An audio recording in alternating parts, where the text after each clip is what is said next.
புராணத்தை நாடகமாக நடிக்க இருக்கிறோம். கண்டுகளியுங்கள். காட்சி 1. காட்சி 1. இடம் இறைவர் திருமுன்பு.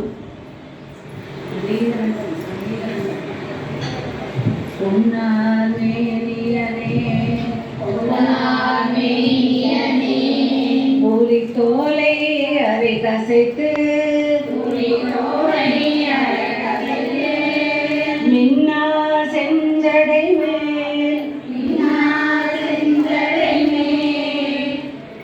மேல் கொண்டை அணிந்தவனே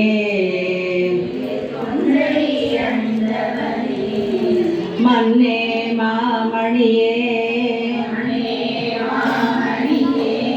மழபாடியுள் மாணிக்கமே அன்னே உன்னை இனி யாரை நினைக்கேனே.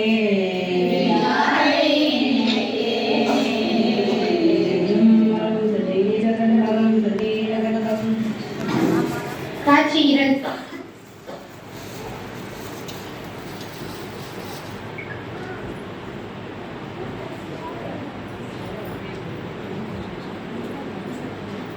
கொண்டவர் அவ்வளவு அழகாக இருப்பார்கள். அழகு மாத்திரமா நீங்கள் சொல்வது சரிதான். காமாட்சி சிவகாமி அம்மா தங்களை இங்கு அவ்வளவாக பார்த்த ஞாபகம் இல்லையே எனக்கு. நாலஞ்சு நாட்களாக தான் பார்ப்பது போல் உள்ளது. வெளியூரில் இருந்து வந்திருக்கிறீர்களாமா? ஆமாம்மா, அடியே மதுரையில் இருந்து வந்திருக்கிறேன் அம்மா. இந்த தெற்கு வீதியில் காமாட்சி அம்மாள் இங்கு இருக்கிறார்கள் அல்லவா? ஆமா, அடிக்கடி கோயிலுக்கு வருவார்கள். அவர்களுடைய தந்தை தான் நான். அக்காவின் மகளுக்கு அடுத்த மாதம் திருமணம் நிச்சயமாகி உள்ளது அம்மா. ஆகையினால் அவர்களுக்கு உதவி செய்யலாம் என்று வந்திருக்கிறேன் அம்மா. அப்படியா? மகிழ்ச்சி. அதுதானே பார்த்தேன். ஆனால் தொடர்ந்து சில நாட்களாக திருப்பலி எழுச்சியில் கலந்து கொள்கிறீர்கள் அல்லவா? ஆமாம் அம்மா, தங்களிடம் ஒரு செய்தி கேட்கலாம் அம்மா. அவராக நினைக்க மாட்டீர்களே. சொல்லம்மா, என்ன விஷயம்? நான் வந்த நாட்களாக பார்த்து கொண்டிருக்கிறேன். இப்போது பாடிய ஐயா மிகவும் அழகாக பாடுகிறார். நீங்கள் எல்லாம் அவரை தொடர்ந்து ரொம்ப அழகாக பாடிக்கொண்டிருக்கிறீர்கள். அவர் இந்த ஊரில் பெயர்னார் தானே? ஆமாம் அம்மா, நீங்கள் சொல்வது சரிதான். இந்த புளிச்சிரத்தில் உள்ள பழமையான வேட்பவர் குலத்தில் வந்த பெயமனர் அவர். அம்பலத்தை கூத்தாடி ஐந்தோடு செய்து கொண்டிருக்கக்கூடிய எம்பெருமான் ஆனந்த குத்த பெருமான் மீதும் புளிச்சிரத்து தலத்து பெருமான் மீதும் மிகுந்த பக்தி கொண்ட அடியவர் அவர். அவருடன் இறை வழிபாடு செய்வதற்கு நாங்கள் மிகுந்த மகிழ்ச்சி அடைவோம். திருமறை பாடல்களை அவர் பாட பாட மீண்டும் நாங்கள் தொடர்ந்து அவருடன் பாடி கொண்டு வருவோம். அவர் குயவரர் என்பது எப்படி உங்களுக்கு தெரியும் அம்மா? 2 தினங்களுக்கு முன் அவருடைய இல்லத்திற்கு சென்றிருந்தேன் அம்மா, கொஞ்சம் மண்பாண்டங்கள் வாங்கலாம் என்று. ஆனால் அவர் அடியர்களுக்கு தேவையான மண்பாண்டங்களும் திருவோடுகளும் மட்டுமே உள்ளதாகவும் ஜீவன தேவைக்கு அதிகமான மண்பாண்டங்கள் செய்வதில்லை என்றும் கூறினார். வேண்டுமென்றால் சில நாட்கள் கழித்து தருவதாகவும் கூறினார். உண்மைதான் அம்மா, அவர் குயவர் தான். திருநீலகண்டர் அவருடைய பெயர். அவரின் இயற்பெயர் என்னவென்று யாருக்குமே தெரியாது. நின்றாலும் வென்றாலும் தின்றாலும் விழித்தாலும் எந்த நேரமும் திருநீலகண்டம் திருநீலகண்டம் என்று சொல்லிக் கொண்டே இருப்பார். ஆகையினால் அவர் பெயர் திருநீலகண்டமாக மாறிவிட்டது. அவருக்கு திருமணம் கூட ஆகிவிட்டது. தன் அன்பான மனைவியோடு இல்லறமே நல்லறமாக நடத்தி கொண்டிருக்கிறார். அவரது மனைவியார் பெயரும் நீலாயம். அப்படியா? என்ன ஒரு பொருத்தமான பெயர்! ஆமம்மா, மிகவும் அழகாக இருப்பார்கள். எந்த ஆபரணங்களை அவருக்கு அணிவித்தாலும் அந்த ஆபரணங்களுக்கு அழகு குறைந்துவிடும். கற்பிச்சிருந்த அருந்ததி போன்றவர். அவ்வளவு அழகாக இருப்பார்கள். அழகு மாத்திரமல்ல அம்மா, மிகுந்த ஒழுக்கத்துடனும் நற்பண்புகளுடனும் இல்லறமே நல்லறமாக நடத்தி கொண்டிருக்கிறார் இருவரும். அம்மா, அவர் திருநீலகண்டம் என்று சொல்லிக் கொண்டே இருப்பார் என்று கூறினீர்களே. நான் திருச்சிற்றம்பலம், சிவாயனம், பொன்னம்பலம் இப்படியெல்லாம் அடியார்கள் சொல்வதை கேள்விப்பட்டிருக்கிறேன். அப்படி என்ன பெருமை பெற்ற வார்த்தை அம்மா அந்த திருநீலகண்டம்? ஆமம்மா, அது பெருவார்த்தை தான். பெருமை பெற்ற வார்த்தை தான். பெருவார்த்தை மட்டுமல்ல, பேரு கொடுக்கக்கூடிய வார்த்தையும் அதுதான். நம் திருஞான சம்பந்தமூர்த்தி நாயனார் கூட திருநீலகண்டத்தை பதிகம் பாடி இருக்கிறார் அல்லவா? இன்று கூட நாம் விண்ணப்பம் செய்தோமே. ஆமாம்மா, அந்த அவ்வினைக்கு இதனை அவ்வினைக்கு இவனை ஆம் என்று சொல்லும் அக்கருவி உயிர் பொய்வினை நாடாது இருப்பது உண்டமக்கூணமென்றே கைவினை செய்து எம்பிரான் கழல் போற்றுதும் நாமடியும் செய்வினை வந்தம்மை தீண்ட பெறா திருநீலகண்டம் என்று பாடினோம் அல்லவா. அதோடு முன்னொரு காலத்தில் தேவர்கள் சாவா மூவா மருந்தாகிய அமுதம் பெற திருப்பார்கடலை மேருமலையை மத்தாகவும் வாசுகி என்ற பாம்பை கயிறாகவும் கொண்டு கடைந்தனர். அப்படி கடையும் போது வாசுகி நஞ்சை உமிழ்ந்து கடல் முழுக்க நஞ்சாகிவிட்டது. அந்த நஞ்சின் புகைப்பட்டு பொன்னிறமான தேவர்கள் எல்லாம் புகை நிறமாக ஆகிவிட்டார்கள். காவாய் காவாய் என்று நம் ஈசனிடத்தில் வேண்டிக் கொள்ள ஈசன் அந்நஞ்சை நம் நம்பி பெருமான் மூலமாக எடுத்து வரச் சொல்லி விழுங்கிவிட்டார். அந்த நஞ்சு கழுத்தளவில் நிற்க அந்த நஞ்சு அமுதமாக்கி விட்டார் நம் சிவபெருமான். சிவபெருமானின் கண்டம் நீலகண்டமாகிவிட்டது. இது புராணம். ஆமாம்மா, நான் கூட கேள்விப்பட்டிருக்கிறேன் இந்த புராணத்தை. ஆனால் அதற்கும் இவருக்கும் என்ன சம்பந்தம் அம்மா? பொறு சொல்கிறேன். நம் நாயனார் உலகங்கள் உயிர் பொருட்டு பார்க்கடலில் பொங்கி எழுந்த விடத்தை இறைவன் அமுது செய்ய அது உள்ளே சென்று மறைந்து விடாமல் எமக்கெல்லாம் அறிகுறியாக விளங்கி இருக்கும்படு, அதாவது நாம் செய்த தவத்தின் காரணமாக இந்த கண்டமன்றோ தாங்கிற்று என்று இந்த கண்டத்தின் மீது அவருக்கு மிகுந்த அன்பு. திருநீலகண்டம் என்று சொல்வதே அந்த கண்டத்தை போற்றி செய்வதாக நினைத்தே அவர் சொல்லுவார். ஆகையினால் அவர் பெயரும் திருநீலகண்டமாக மாறிவிட்டது. மிகுந்த ஒழுக்கச்சீலர், நற்பண்புகள் கொண்டவர், நித்தியமாக சிவபூஜை செய்து கொண்டிருப்பவர், சிவன் அடியார்களுக்கும் அமுது செய்வித்து வேண்டிய மட்பாண்டங்களை கொடுத்து கொண்டிருக்கிறார். இப்படியே அரண் பூசையும் அடியார் பூசையும் செய்து கொண்டு இல்லறமே நல்லறமாக செய்து கொண்டிருக்கிறார்கள். அவரோடு இணைந்து பாடுவதற்கு நாங்கள் பெரும் மகிழ்ச்சி அடைவோம் எப்பொழுதுமே. இதை பெரும் பேராக கருதுகின்றோம் நாங்கள் எல்லாம். ஆகா, எப்படியெல்லாம் பெருமான் மீது அன்பு செய்கிறீர்கள், கேட்கவே ஆனந்தமாக இருக்கிறதம்மா. சரிங்கள் அம்மா, எங்கள் வீடு வந்து விட்டது. நான் விடைபெற்றுக் கொள்கிறேன். மிக்க மகிழ்ச்சி அம்மா. அடியாரை பற்றி பேசுவதற்கு ஒரு வாய்ப்பு கொடுத்தீர்கள். நல்லதம்மா. திருச்சிற்றம்பலம். நாளை சந்திக்கலாம். திருச்சிற்றம்பலம்.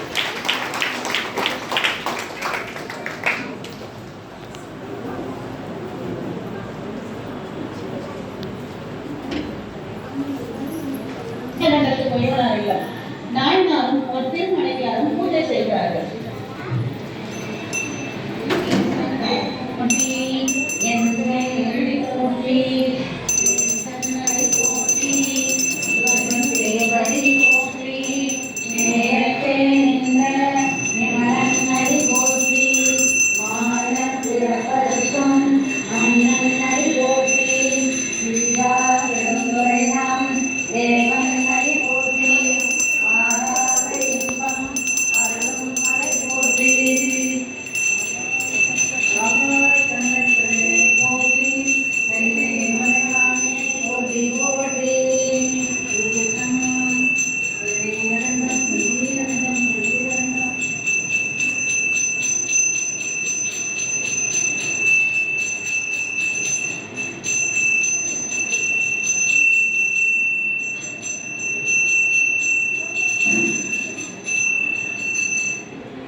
இந்திய தலைமைகளுக்கு அவர்களோட இயல்பான வாழ்க்கை நண்பாண்டங்கள் செய்து கொண்டிருக்கிறார்கள்.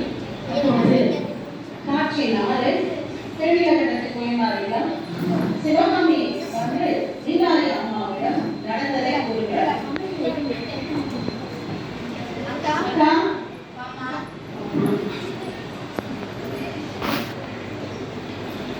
என்னம்மா இப்படி சொல்லிட்டீங்க? ஆமாம் அக்கா, உண்மைதான் அக்கா. என்ன பண்றது தெரியல. சிவா, சரி அக்கா, நீங்கள் கொஞ்சம் இருங்கள், நான் நாளை வருகிறேன்.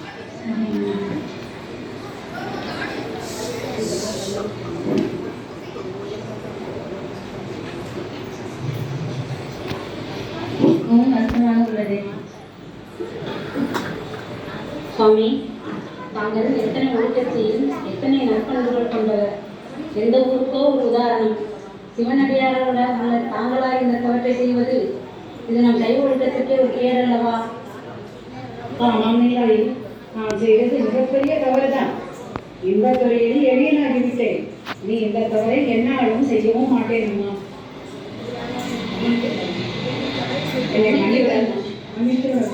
போதும், என்னை சமாதானப்படுத்த முயற்சிக்காதீர்கள். என் மனம் மிகவும் வேதனையில் உள்ளது. சென்னையில கண்ட கோயமனார் இல்லம் சில நாட்களுக்கு பிறகு. சுவாமி, பல நாட்களாகவே இந்த விளக்கு சென்று தீர்ந்து கொண்டே எப்படியாவது இந்த பிரச்சனையை தீர்த்துக் கொள்ள வேண்டும். பெருமானாரே நீரே அள்ள வேண்டும்.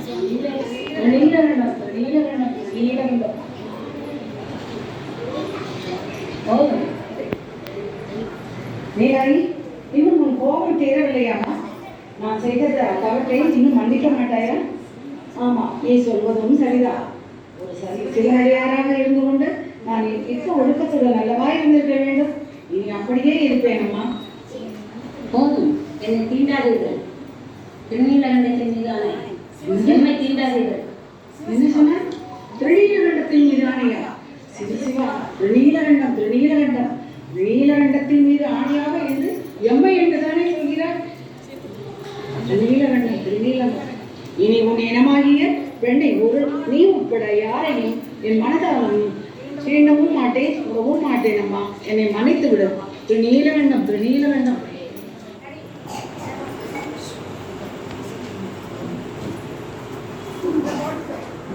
நல்ல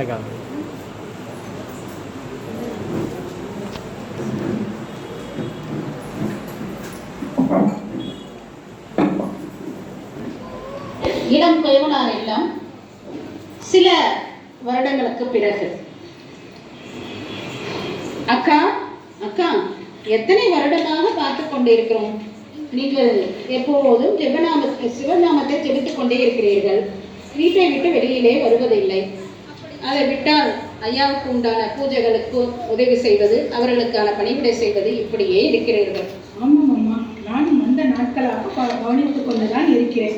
நீங்கள் எந்நேரமும் சிவநாமத்தை ஜெபித்துக் கொண்டும் தங்கள் கணவருக்கு தேவையான பணிவிடைகள் செய்து கொண்டுமே இருக்கிறீர்கள் அம்மா. கற்பில் சிறந்த அருள்மதி அம்மையார் எப்படித்தான் வாழ்க்கையை நடத்தி இருப்பார்கள் போல. தங்களை பார்த்துதான் அக்கா என்னை போன்ற எல்லா பெண்களும் எல்லாவற்றையும் கற்றுக்கொள்ள வேண்டும். சரியே நேரமாக்கிவிட்டது, பூக்களும் கட்டியாக்கிவிட்டது. நாங்கள் இருவரும் சென்று வருகிறோம் அக்கா. சரியம்மா, போய்வாங்க. மாலை குளித்திரத்தில் விளக்கிடலாம். அதை பார்க்கிறார்கள் இருவரும்.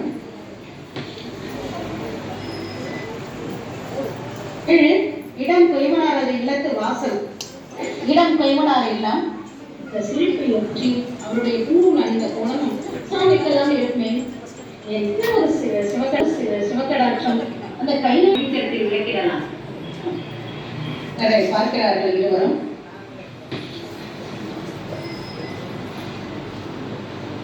என்ன ஒரு சிவகடாட்சம். அந்த கைலாயத்திலிருந்து சிவபெருமானே இறங்கி வந்தால் கூட அல்லவா இருக்கிறார்கள்.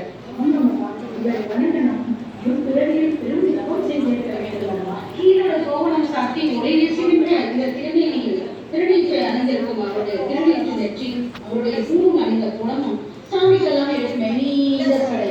அதை ஏதோ சுற்றி கொண்டையாக போட்ட மாதிரி அந்த சடையும் முப்புறத்தை எரித்தவர்கள் சிரிக்கும்.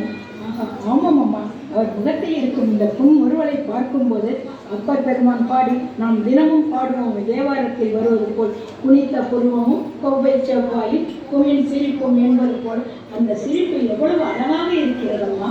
அம்மா, உங்களை கவனித்தீர்களா? நம் நாயனார் ஊரில் உள்ள அடியார்கள் எல்லாருக்கும் அவரோடு அன்பானதும் செய்து கொண்டிருக்கிறார். ஆனால் இந்த மறையவர் அவர் கையில் ஓட்டுடனே நாயனார் இல்லத்துக்கு செய்கிறார். என்ன செய்கிறாரோ? வாசல். மறையவர் வாசலில் வந்து நிற்கிறார்.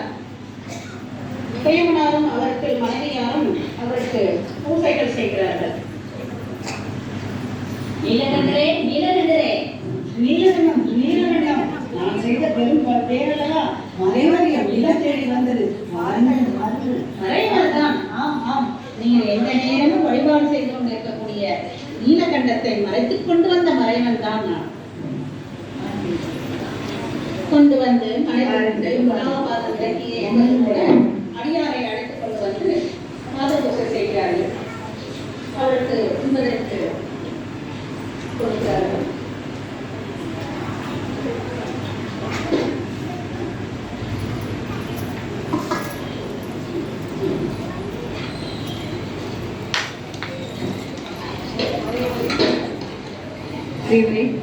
யாம் செய்ய வேண்டிய பணி அது. நம்பி, இந்த திருவோடு பெருமை மிக்கது. இதனில் நுழையும் எதையும் தூய்மைப்படுத்த வல்லது. பொன்னை விட, மணியை விட, நவரத்தனங்களை விட பாதுகாக்க வேண்டியது. ஓடு பத்தி உனக்கு நான் சொல்ல வேண்டியதில்லை. இதை வைத்திருந்து நான் கேட்கும் போது எனக்கு கொடுக்க வேண்டும், அவ்வளவுதான். மூட்டை வாங்கி கொண்டு பாக்கியம் சுவாமி. கணவனும் மனைவியும் மூட்டை வாங்கி கொண்டு ஒரு பத்திரமான இடத்தில் வைத்து கூட்டுகிறார்கள். மறையவரை இருந்து காத்துவிட்டு விடைபெற்று செல்கிறார்.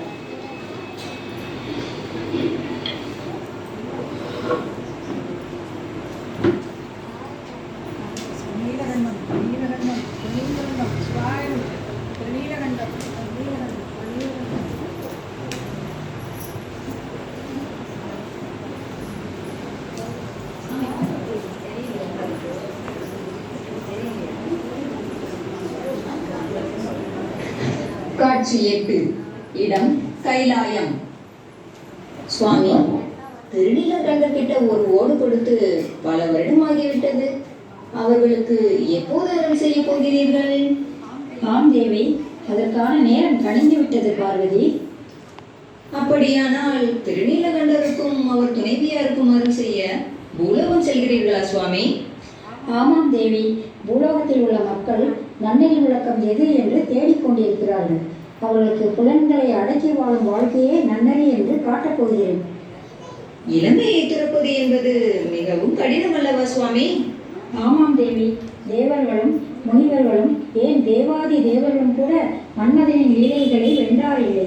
ஆனால் ஒரே இல்லத்தில் இருந்து கொண்டு மிக இளமை காலம் முதல் முதுமை காலம் வரை என் மீது வைத்த ஆணையின் காரணமாக இளமையை துறந்து ஒரு தவ வாழ்க்கையை வாழ்ந்து கொண்டிருக்கக்கூடிய திருநீலகண்டனுக்கும் நீலாயிக்கும் அருள் கொடுக்க பூலோகம் சென்று கொண்டிருக்கிறேன். அப்போ உலக மக்களின் நன்னறி விளக்கத்திற்காகவும் திருநீலகண்டன் அவர் துணைவியாருக்கும் அருள் செய்ய பூலோகம் செல்ல இருக்கிறீர்கள். ஒரே கல்லில் 2 மாங்காய்களா சுவாமி? ஆம் தேவி, இதன் மூலம் அனைவரும் ஐம்புலன்களை அடக்கி என் திருவடியை அடையலாம் என்று உலகத்திற்கு காட்ட எண்ணம் கொண்டுள்ளேன். உயிர்களின் மீது தங்களின் கருணை என்றுமே அளவில்லாதது தானே சுவாமி? அப்படி என்றால் மீண்டும் அடியார்களிடத்தில் திருவிளையாடல் ஆரம்பமா? ஆமாம் தேவி, அப்போதுதானே அவர்களுக்கெல்லாம் பேரின்பத்தை அளிக்க முடியும். நான் சென்று என் விளையாட்டை தொடங்குகிறேன். முடிவில் வந்து இணைந்து கொள். வருகிறேன் தேவி. ஆகட்டும் சுவாமி. வந்த இறையவரார் முதலில் அடியார் எடுத்து திருநீலகண்டத்துக்கு இவனாருக்கு கொடுத்த ஓட்டை மறைக்கிறார் முதலில். அதன் பிறகுதான் அவரோட இல்லத்துக்கு வருகிறார். முதலில் ஓட்டை மறைத்து விட்டு வந்த மறைவர் வரப்போகிறார். கைவனார் அதையெல்லாம் நீலகண்டனார் சிவபூஜை செய்து கொண்டிருக்கிறார். நீலாயி அம்மா பூஜைக்கு உதவி செய்து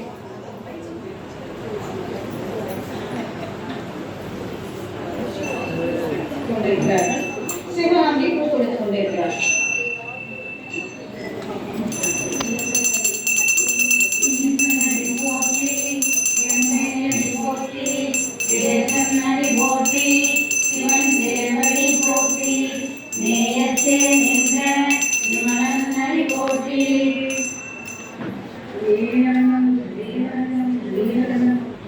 பூஜை நிறைவடைகிறது. சிவகாமி நடைபெற்று வெளியே வருகிறார். பூக்கள் எல்லாம் கட்டி வைத்தாகிறது. நான் சென்று மாலை வைத்தேன். சரியம்மா, மாலை குளிக்கிறதுக்கு வைக்கிறதா என்று அவ்வளவு நாள் பார்த்த வீதியிலே இப்பொழுது உள்ளே கும்பிட்ட தெய்வமே குறுக்கே வந்தார் போல வைத்தாரே.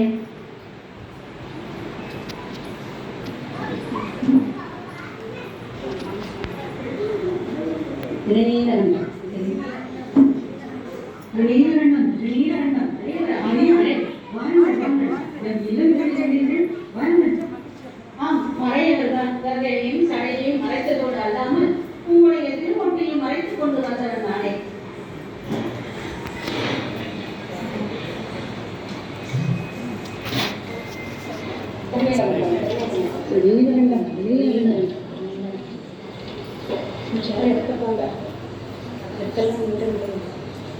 அதற்கெல்லாம் நேரமில்லை அப்பா. நான் வைத்த ஓட்டை கொண்டு வா. விரைந்து நான் தில்லைக்கு போக வேண்டும். ஐயா இதோ உரைக்கிறேன் ஐயா.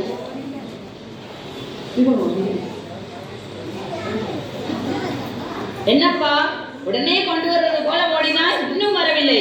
நேரமாகிறது, சீக்கிரமாக வா. திருநீலகண்டம் சுவாயனம் ஒரு தவறு நடந்து விட்டது ஐயா. ஐயா, நீ தந்த ஓட்டை பத்திரமாகத்தான் வைத்திருந்தேன். ஆனால் இப்போது அது சென்ற இடம் காணவில்லை.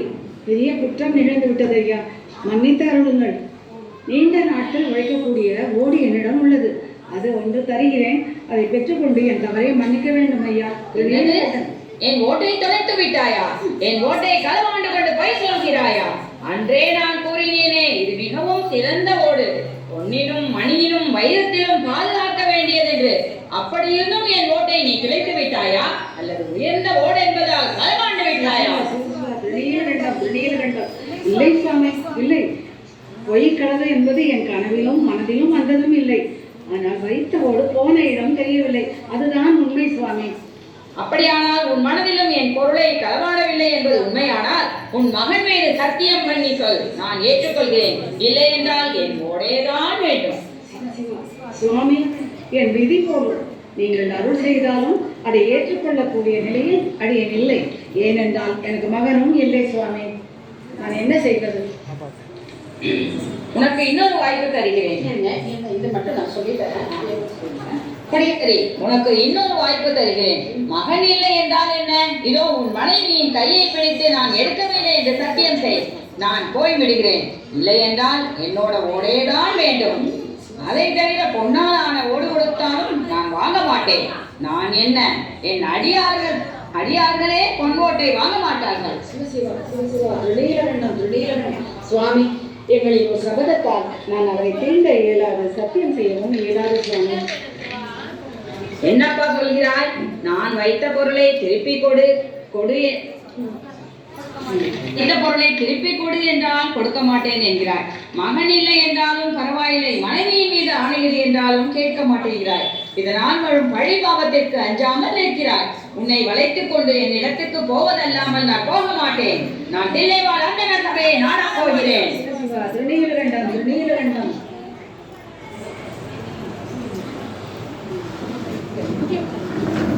இடம் திருப்புலிச்சுரத்து திருக்குளம். நாயனார் சென்று தன் மனைவிய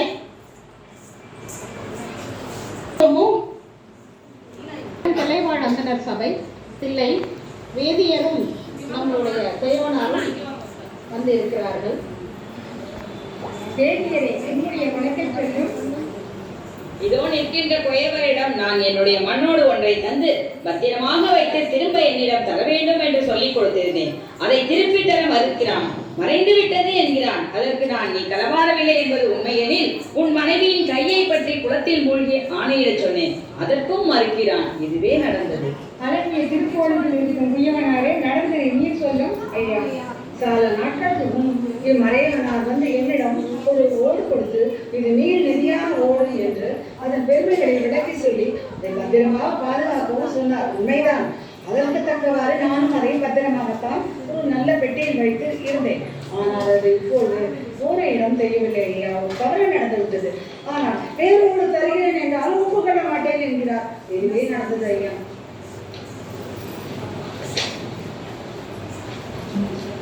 வேதியரே, நீர் கொடுத்ததை ஒப்புக்கொண்டேன், அவரும் பெற்றதை ஒப்புக்கொண்டார்.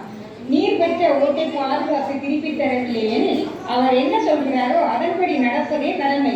எனவே நீர் அவர் சொன்னபடி நடப்பதே தீர்ப்பு.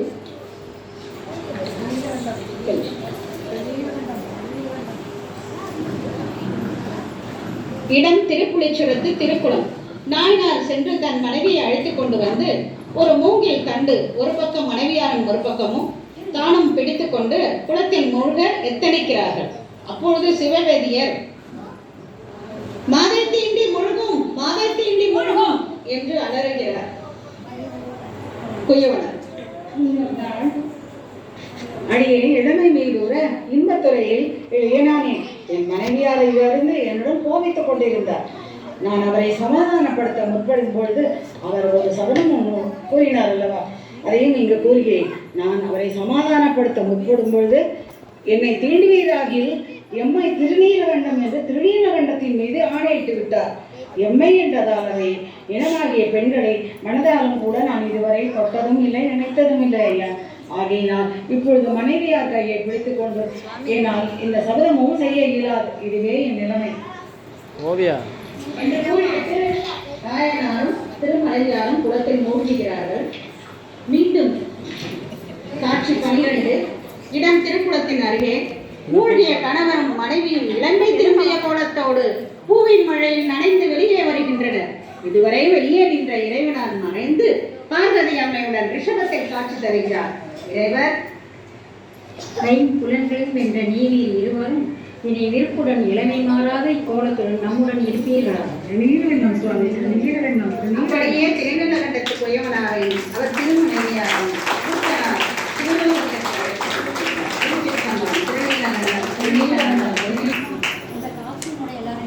அடியார் பெருமக்கள் திருவடிகளையும் வணங்கிக் கொள்கிறேன். இந்த நாடகம் வந்து நாங்கள் டைலாகு இந்த காஸ்டியூம் இதுக்கெல்லாம் ரொம்ப முக்கியத்துவம் கொடுக்கல. இது எப்படி பெரிய புராணத்தில் இருந்ததோ அதே மாதிரி உங்கள் மனதில் கொடுக்கணும் அப்படின்றது மட்டும்தான். முக்கியமாக வந்து அந்த டைலாக்ஸில் தான் நாங்கள் வந்து கவனித்து எல்லாமே எழுதினேன். இதில் அடியேன்னு எழுதின டைலாகில் ஏதாவது நல்லது இருந்தால் அது சுவாமியோட திருவருள் கூட்டி வித்தது, ஏதாவது கெடுதல் இருந்தால் அது என்னோட அறிவுக்கு எட்டாமல் செய்த தவறு தான். அதனால் அது தயவு செய்து மன்னிச்சிடுங்க. ஏதாவது ஒரு விஷயம் கொண்டு போனால் இதில் நீங்கள் இந்த புராணத்தில் கொண்டு போக வேண்டிய விஷயம் என்னன்னாக்கா, சுவாமி மேலே ஆணை வச்சு இளமை வந்ததுன்றாங்க. ஆனால் முக்கியம் என்னன்னா, சுவாமி மேலே ஆணை வச்சதால சின்ன வயசுலேருந்து பெரிய காலம் வரைக்கும் என்ன பண்ணுறாங்க, ஒழுக்கச்சீலராக இருந்திருக்காங்க. அப்போ பெருமாள் மேலே ஒரு பக்தி கொண்டு இருந்தால் நமக்கு அந்த அவங்க மேலே அன்பு இருந்ததுனாக்கா அந்த உறுதிப்பாடு நம்மளுக்கு இருக்குன்றது தான் இந்த புராணத்திலேருந்து நம்ம கொண்டுக்க வேண்டியது. அனைத்து பெருமக்கள் அடியார் திருவடிகளையும் வணங்கிக்கிறேன். கண்டு கழித்த உங்கள் கரவொலியை இன்னொரு தடவை எழுப்போம். 2-3 தடவை திருநீலகண்டம் என்று சொன்னால் ரொம்ப சந்தோஷப்படுவோம் நாங்கள். திருச்சிற்றம்பலம். இதில் நடித்தவர்கள் அடியேனும் சிவகாமி அம்மையாக, சிவகாமி என்ற பெண்ணாகவும், அம்மா தாமரை செல்வி அம்மா காமாட்சி என்ற பெண்ணாகவும், மகேஸ்வரி அவர்கள் வந்து தில்லைவாழ் அந்தனர் சபையில் இருக்கக்கூடியவங்களாகவும், வளர்மதி அவங்களோட சபையில் இருக்கக்கூடியவங்களாகவும் அவங்க வந்திருந்தாங்க. அம்மா உங்களோட ட்ரெஷரர் அவங்க மல்லிகா அம்மையார் வந்து சிவபெருமானாராகவும், சுகன்யா அம்மை பார்வதி அம்மையாகவும், நம்மளோட ராசாத்தி அம்மாள் நீலாயி அம்மையாகவும், அதாவது திருநீலகண்டராக வாழ்ந்தாங்க ஒருத்தவங்க. என்னன்னா கால்வலி கைவலி அந்த எத்தனையோ வலிகளோட கிட்டத்தட்ட நான் டைலாக் கொடுத்ததுலேருந்து ஒரு வாரமாக அந்த அதையே சொல்லி சொல்லி வாழ்ந்து காட்டிட்டாங்க ஒரு அம்மா, திருநீலகண்டத்து சத்யா அம்மா. அப்புறம் மறையாராக வந்து நம்மளை மறைச்சி நல்லா கலக்கின ஓட்டை மறைச்சி அதை மறைச்சி கண்டத்தை மறைச்சி எல்லாத்தையும் மறைப்பு தொழிலை மறைத்தல் வந்தால் தான் அருளல் வரும். அதனால் அந்த மறையோராக வந்த நம்மளோட ஜெயந்தி அம்மா. அப்புறம் இதில் முக்கியமாக வந்து வீடியோகிராஃபராக இருந்த ஹரி மிக மிக முக்கியமான ஒரு அம்மையார் வந்து நம்மளோட திவ்யா. அதை ரெக்கார்ட் பண்ணுறது, அதை போடுறது வர்றது எல்லாமே அவங்க தான் எங்களுக்கு எல்லா வகையிலும் துணை இருந்தாங்க. அப்புறம் இந்த மாதிரி இந்த புடவெல்லாம் கட்டி விட்டு தலையெல்லாம் சீவி விட்ட நம்மளோட சரண்யா அம்மாவுக்கும் ஒரு ஸ்பெஷல் நன்றியை நாங்கள் தெரிவிச்சுக்கணும். இருக்கிறோம் எல்லாத்துக்கும் மேலே நான் அடிக்கடி சொல்கிறது, ஆண்டான் இல்லைன்னா அடிமை கிடையாது, அடிமை இல்லைன்னா ஆண்டான் கிடையாது. என்னதான் நாங்கள் நடித்தாலும் இந்த கை தட்டி உட்காந்து ரசிக்கிறதுக்கு வந்து உட்காந்துருக்கீங்க கிடையாது. உங்களுக்கு ஒரு கரவழியாக தாராளமாக நீங்களே கொடுத்துக்கலாம். ரொம்ப சந்தோஷமாக இருக்குது. ஏன்னா நான் இந்த நாடகத்தில் ஒரு டைலாக் சொல்லுவேன், நான் அடியாரை பற்றி சிந்திக்கிறதுக்கு ஒரு வாய்ப்பு கொடுத்தீர்கள், நன்றி அம்மான்னு.